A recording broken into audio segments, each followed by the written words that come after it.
টাকা ফেরত চাইতে গিয়েছিলেন, কিন্তু এই বৃদ্ধার কপালে জুটেছে মারধর। ব্যারাকপুরে তৃণমূল নেতার দাদাগিরি। টাকা ফেরত চাওয়ায় এক বৃদ্ধাকে বেধড়ক মারধরের অভিযোগ উঠল তৃণমূলের পঞ্চায়েত সদস্যের স্বামীর বিরুদ্ধে। গুরুতর জখম অবস্থায় বৃদ্ধাকে ভর্তি করা হয়েছে হাসপাতালে। শিউলি পঞ্চায়েতের ৪ নম্বর ওয়ার্ডের সদস্যা ফিরোজা বিবি। অভিযোগ, স্ত্রীর নাম করে এলাকায় তোলাবাজি করেন তার স্বামী শহীদুল গাজী।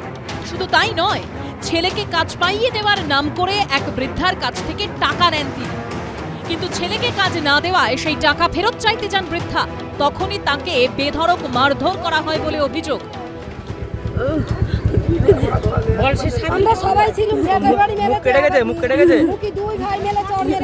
একটা চাকরির জন্য শহীদুল গাজীকে আমার মা ৫,০০০ টাকা দিয়েছে, ঠিক আছে, অনেকদিন আগে। সেই টাকাটা আমার মা চাইতো, ঠিক আছে। আমাদের এখানে শহীদুল গাজী এখানে এসেছিল, আমার মায়ের সাথে একটু কথা কাটাকাটি হয়েছে। আমার মাকে ওইদুল গাজী খুব মার মেরেছে। ও যদি অন্যায় করতে নিশ্চয় শাস্তি হবে। এর আগে অনেক অভিযোগ আছে শুনেছি। ঘটনার পর মোহনপুর থানায় অভিযোগ দায়ের হয়েছে। গ্রেপ্তার করা হয়েছে অভিযুক্ত পঞ্চায়েত সদস্যের স্বামী ও তার ভাইকে।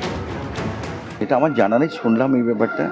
তবে যদি কোনো মহিলা গায়ে হাত দেয়, এটা ভারী অন্যায় কাজ হয়েছে এবং তার আইনত ব্যবস্থা যেন সব গভর্নমেন্ট নেবে এবং আমার পার্টি সিদ্ধান্ত করবে যেটা করায়। শিউলি পঞ্চায়েত জেহাদিদের হাতে চলে গেছে।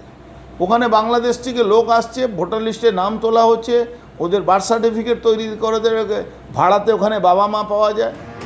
পুলিশের তরফ থেকে জানানো হয়েছে, অভিযুক্ত শহীদুল গাজী বৃদ্ধার কাছ থেকে ছেলেকে চাকরি দেওয়ার নাম করে টাকা নিয়েছিলেন। তা নিয়ে দীর্ঘদিন ধরে ঝামেলা চলছিল। এমনকি অভিযোগকারিনীর আত্মীয় বলে জানানো হয়েছে পুলিশের তরফে। সমীরণ পালের রিপোর্ট, এবিপি আনন্দ, উত্তর ২৪ পরগনা।